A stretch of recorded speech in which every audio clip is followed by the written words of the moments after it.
Single parent ako at meron akong 2 anak na lalaki. Masasabi kong kahit huminto sa sustento ang tatay ng mga anak ko, ay kayang buhayin ng family ko kaming mag-iina. Ang problema ko ay ang bago kong kinakasama. Sa ngayon ay 7 taon na rin kaming nagsasama. Nung una okay pa naman yung flow. Pati family niya okay lahat. Pero dumating sa point na nakakapagsalita na ako ng hindi maganda sa kanya. Dahil madalas, or sabihin na lang natin na mas madalas ako ang gumagastos kesa sa kanya sa bahay. Andun na tayo na hindi niya obligasyon ng mga anak ko, pero ang nasa isip ko lang, hindi ba dapat dahil kinakasama na niya ako, kasama na rin sa kargo niya yung mga anak ko? Hindi naman totally na pinapakargo kasi ang sabi ko nga kaya naman namin. Pero ano pa bang silbi niya kung puro na lang libre at sabit sa akin at sa pamilya ko ang ginagawa niya? Last anniversary namin, ako na yung gumastos. Hinayaan ko kasi iniisip ko baka babawi naman siya next year. At eto na nga, anniversary na naman namin. Pero wala pala talaga siyang plano. Hindi ako materialistic, wala akong hinihingi ni minsan sa kanya kahit na ano. Siya lang ang palaging nangangako ng ganito ganyan. Pero ni isa wala namang natutupad. Hindi naman ako mukhang pera, pero minsan bilang babae, inaasa mo din naman yung effort ng boyfriend mo para kahit minsan lang maging prinsesa ka naman, diba? Yun ang hindi ko nararanasan mula pa nung una. Ako ang lahat, yung kotse ko, ako yung nagagasolina, ako yung nagbabayad ng upa namin, ako yung sa bills and sa kuryente. Ako sa grocery, ako yung sa kain sa labas, yung sa kanya lang yung araw-araw na pamamalengke namin. Meron pang minsan na bumili siya ng flowers for me. Kinuha naman niya yon sa wallet ko, yung pinambili niya. Nahihirapan na ako, mabait naman siya pero wala ni minsang effort akong nararamdaman. May pera naman si boyfriend pero lahat yun ay pinapahawak niya lang sa nanay niya at hindi ko na alam kung anong iisipin ko sa kanya. Please enlighten me kasi parang nadidihado na yata ako. From our letter sender, Carla ng Pasig.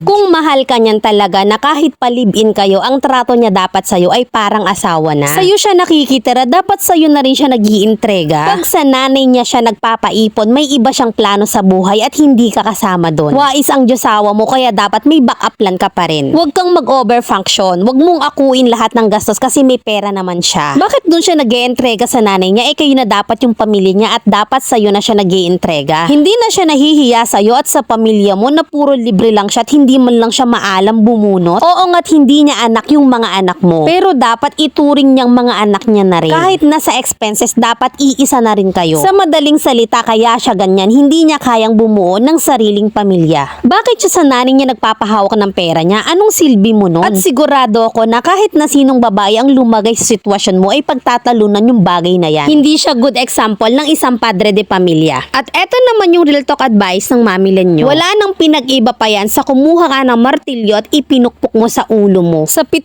taon yung pagsasama, hindi mo ba napansin na ginagatasan ka lang niyang kalibin mo? Ultimo bulaklak na dapat ay ibibigay sa'yo, kinupit niya pa sa'yo? Maliwanag pa sa sikat ng araw na oportunista yung kinakasama mo? At kung sakali na magkatuluyan kayo, baka pati pang abot niya sa nanay niya, sa'yo pa manggaling. Sa tingin ko naman sa'yo ay maganda yung trabaho mo at kaya mong buhayin yung mga anak mo. Ibalik mo na lang yan sa nanay niya at kayo ng mga anak mo ang mag-enjoy kung ano man ang kaya mong ibigay para sa magandang future ninyong mag-iina. At kung sakali na magkaanak pa kayo niyan, baka yun pa ang gawin niyang lisensya at hindi ka lalong makakalas at tuluyan kang gatasan. Aanhin mo ang mabait na lalaki kung irresponsable naman. Ano, ako lang ba yung nakapansin na ginagamit ka lang yung Diyosawa mo? Free house and lodging and free pie. At sana naman na enlighten kita at sana na may magliwanag na yung paningin mo.